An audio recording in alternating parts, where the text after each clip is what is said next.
Hey guys, we got a 2005 Powerstroke here. It's got 280,000 miles on it. Came in for leaky manifolds. I just want to show you what happens sometimes. This thing has been bulletproof. Head gaskets have been done. You can see this slime right here. And if you look in the degas bottle, you can see it looks like the fluid level's right there, but when you tap it, it's not moving. So what's in here, you can see it come right off the cap. It's real slimy. That's actually diesel fuel that's gotten into the cooling system. And what it does is it gels up like that. And typically what it's from is cracked cylinder head.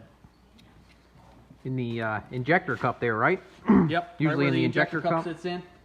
Usually what happens when it gets slimy like that is from the fuel actually breaking down the rubber seals in the cooling system, which actually makes it like this slimy material like that. This truck is definitely going to have to, needs heads, and have to go through, so kind of a cool thing, not something you see every day.